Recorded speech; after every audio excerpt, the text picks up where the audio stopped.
Yo! Okay, so I slowed the game down to 30 frames per second so I can kind of show off a little bit better exactly what's going on with the composite filter here. So if I take and zoom, like, is there like a way I can, I'll just edit the video. That's what I'll do. So yeah, you're seeing this edited. But yeah, if you look around here, you can see like the color fringing and everything, how it's pretty accurate to the way that it normally would be. Now, if I change modes, so let's go to method 1. This is, you see it changed a little bit here. Looks a little bit more clear, but like, yeah. So I'll go ahead and explain the modes. So the modes are pretty interesting. It is, you have NTSC, and then you have NTSC wide, which is 1. You have PAL, which is 2, which isn't complete yet because I still have to change the. Well, here, tell you what. So here's an actual PAL representation. Let me do 50. Do 50. Yeah. I don't know if you can see it that well because like recording high frame rate stuff, for some reason, I guess OBS sometimes has a spike, so it sometimes lets you see it. I don't know. It's hard to explain. Let's go to 25. So yeah, here's PAL, which is, if I recall correctly, 720 by 576. And 3 would be native, so it matches the resolution that you're rendering on. So I guess the best way to show this off would be to edit this real quick. Let me go to here. I was initially intending this to be like a short, little Twitter video, but I'm gonna upload it as unlisted on YouTube, so that way I can explain everything on Twitter correctly. So if your game is like 720p, let me show you the importance of the NTSC and PAL stuff. So like, let's say your game is like a high res or whatever, you'll notice that now it's still kind of blurry like, and that's because we're on mode 0, which is NTSC mode. So if you take a look, you can see the color fringing here when I slow it down. You can see all of that jazz. You can see the blur that it creates. And the pixel separation is accurate to what it would be if you tried to somehow output 720 on, HD. So let me go to the different modes here again. So number 1, this is widescreen NTSC, or 720 by 480. The first 0 is 640 by 480. 2 again is PAL. 3 would be native. So native, it separates by literally just like 1 pixel per thing with a random of it's 0.1 like with a random between 1 and -1. That's pretty cool. So yeah, I don't know how well it's being picked up in the preview because it's like shrank down and I can't hardly see it. I hope it's capturing it enough, but yeah, you can see the color fringing and everything exactly like you would on a actual composite signal. Now, if I go back to 60 here, you can see that it kind of blends together. You can't really. Okay, yeah, OBS is spiking, so you can notice a little bit. Now, I also have real interlacing as a thing. So if I take and disable... Hold on. Yeah, my code's a little bit spaghetti right now. I need to clean it up a little bit.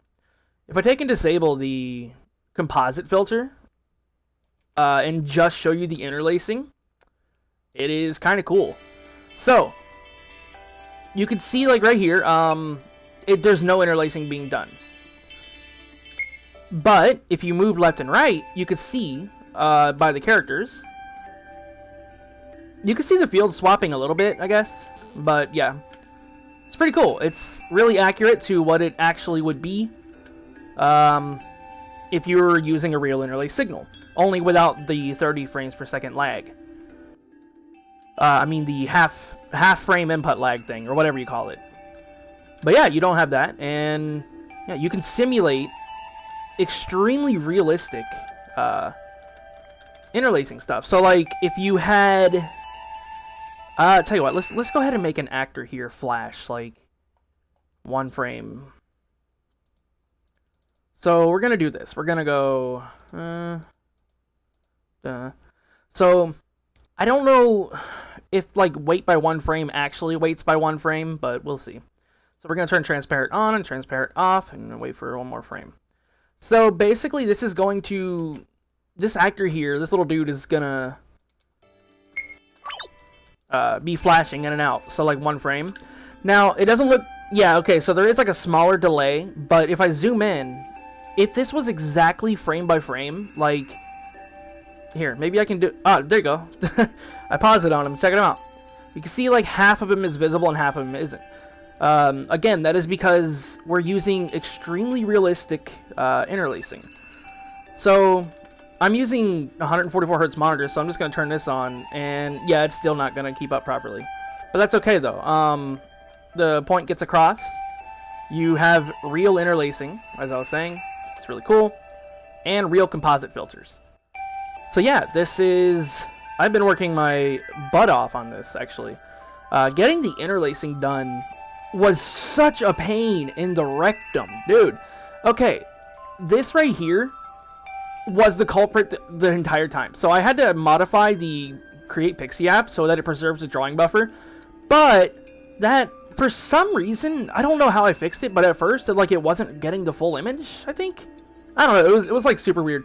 And it took me literally all day to figure out how to duplicate the frame properly. But as it turns out, once you enable this, and you have it on a timer that the... Again, I'm going to be cleaning all this stuff up, don't worry about that, but... Yeah, and you have it on a timer that you draw to an off-screen canvas, when just in this case there are 2 canvases that display the one drawn, but... Or no, I'm sorry, yeah, there's 2 sprites that display the one canvas that's drawn. Anyway, so yeah, you duplicate that, but you also have another problem. When you do this, you're capturing the entire screen, so it just infinitely loops on itself and eventually goes black. That's because it is capturing the screen after the effects have been loaded. So therefore, those effects are being applied to the next frame before they actually get processed into that frame. So therefore, yeah, it just transforms everything. It's confusing. It makes sense to me because, you know, I dealt with it and then, I learned how to fix it. But anyway, yeah, the end result is pretty cool. Like, we have... I love this so much. If you look at the characters down there, you can see little buddies. You know what? If I slow this down to, like, 15 frames per second, you can see a little bit better. You can see, like, the 2 fields, like how they're swapping right in here. You can see it on the walls up here especially. Yeah, that is so cool. Yeah, this took forever though, and it was really hard to get correct. And yeah, anyway, that's my little update video. Also, I think I lied. I don't think I'm gonna edit. Anyways.